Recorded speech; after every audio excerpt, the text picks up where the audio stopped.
탈모 치료는 아시다시피 먹는 약, 바르는 약이 기본인데 우리가 탈모 치료에 앞서서 가장 중요한 거는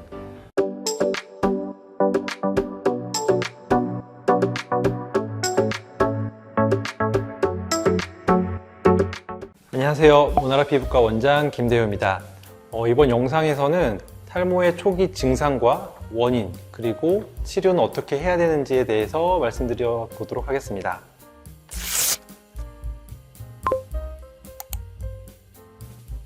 우리가 탈모의 초기 증상으로는 몇 가지를 생각해 볼 수가 있는데 가장 먼저는 모발이 점점점 가늘어지는 것을 느낄 수가 있습니다. 이런 안드로겐 탈모증 같은 경우에는 진행이 굉장히 서서히 진행이 됩니다. 이게 한 달 혹은 두 달 내의 변화가 아니라 보통은 3년에서 한 5년 정도의 시간을 두고 봤을 때 예전보다 확실히 모발이 좀 가늘어지고 힘이 없어지는 것 같습니다 라고 느끼실 수 있어요. 또 한 가지 느낄 수 있는 방법은 어떤 스타일링을 했을 때 볼륨이 좀 꺼진다라든지 그런 모발에 힘이 빠져가는 가늘어지는 증상을 느낄 수가 있고요. 두 번째로는 머리카락이 많이 빠지는 증상을 느끼실 수 있습니다. 모발이 많이 빠지는 경우에는 실제로 하루에 얼마만큼의 모발이 빠지는지 숫자를 직접 세어볼 필요도 있습니다.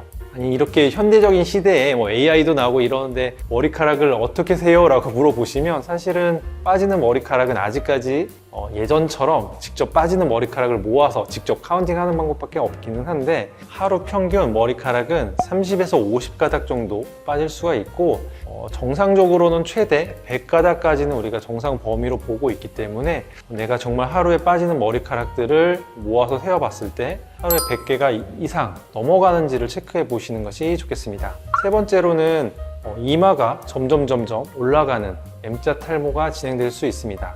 마찬가지로 이렇게 진행되는 탈모의 경우에는 굉장히 서서히 진행되기 때문에 우리가 이런 경우에는 주로 사진으로 기록을 많이 남겨놓은 다음에 내가 얼마 정도 일정 시간 지나고 나서 비교를 해봐서 확실히 내가 어디 부분이 넓어졌구나 이렇게 체크를 해보시는 것이 좋겠습니다. 네 번째로는 정수리 혹은 가마 부위의 볼륨이 줄어들면서 두피가 비쳐 보이는 겁니다. 일반적으로 자기의 가마나 정수리 모습은 잘 보이지가 않죠. 그래서 일반적으로는 주변 사람들 혹은 머리를 손질하러 갔는데 헤어 디자이너 분께서 두피가 예전만 못해요, 머리가 좀 많이 빠진 것 같아요 라고 말씀들을 하실 겁니다. 대부분 두피가 비쳐 보이는 현상만 가지고 많이 걱정을 하실 수가 있는데 마찬가지로 이것도 서서히 진행되기 때문에 사진 같은 객관적인 데이터를 좀 많이 남겨두시면서 체크를 해보시면 좋을 것 같습니다.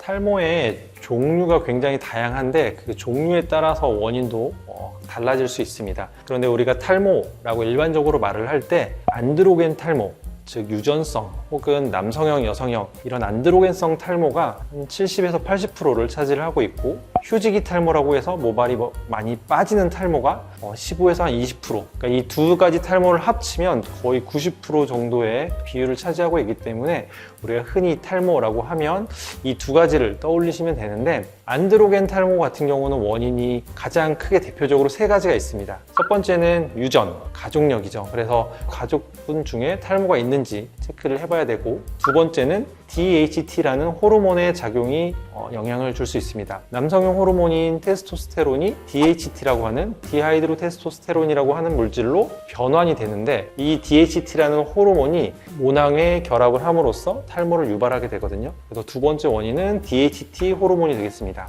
세 번째는 노화에 의해서도 탈모가 진행을 할 수가 있는데 나이가 지나면 일정 부분 헤어라인이 밀리거나 모발의 볼륨이 감소하는 탈모가 일어날 수 있습니다. 휴지기 탈모 같은 경우에는 머리카락이 많이 빠지는 탈모를 일컫는데 대표적으로는 이제 출산이 있고요. 출산 후 보통 3개월 정도 지나고 나서 머리가 우수수 빠지는 이런 출산 후 탈모라든지 영양결핍 혹은 식단, 요즘 다이어트들 많이 하시잖아요. 근데 너무 영양 섭취가 떨어지게 되면 이런 것도 휴지기 탈모를 유발할 수 있습니다. 여성 같은 경우에는 또 이제 생리를 주기적으로 하시기 때문에 철분이라든지 여러 가지 미네랄들이 결핍되는 경우에 휴지기 탈모가 생길 수가 있고 크게 아프셨다거나 또는 심한 스트레스 같은 외부 임자 혹은 환경적인 변화, 이런 변화가 휴지기 탈모를 유발할 수 있습니다. 우리가 탈모 치료에 앞서서 가장 중요한 거는 탈모를 초기에 적절하게 진단받고 치료 계획을 세우는 것이 가장 중요합니다. 내가 정말로 탈모가 맞는지 혹은 맞다고 하면 어떤 유형의 탈모인지 이게 가장 중요한 부분인데 대부분의 치료는 이제 먹는 약, 바르는 약이 될 거고요. 남성과 여성에 따라서 치료의 계획은 조금 달라질 수 있습니다. 최근에는 이제 영양제라고 해서 맥주 효모라든지 엘시스테인 같은 아미노산이 포함된 비타민 B 계열 특히 비오틴으로 알려져 있는 B7 같은 계열이 많이 포함되어 있는 영양제를 먹기도 하고 혹은 두피 샴푸 또는 이제 모발 두피 케어라고 해서 모발 마사지라든지 각질 제거 이런 것들을 굉장히 많이 하시지만 사실은 방금 말씀드린 샴푸, 영양제, 두피 케어 같은 경우에는 어떤 직접적인 치료 효과라기보다는 보조적인 요법으로 고민을 해보실 수 있습니다. 그래서 우리가 탈모가 시작될 때 대부분은 병원에 가서 진료를 받기보다는 샴푸, 두피 케어, 영양제 이런 것부터 찾기 때문에 생각보다 탈모의 진단이 늦어지는 경우가 많고 치료가 늦어지는 경우가 있는데 조기에 발견을 해서 치료를 하셔야 나중에 치료하는 것보다 훨씬 더 효과가 좋기 때문에 가장 중요한 거는 다시 한번 강조드리지만 초기에 적절한 진단과 치료를 시작하는 것이 제일 중요하다고 할 수 있습니다.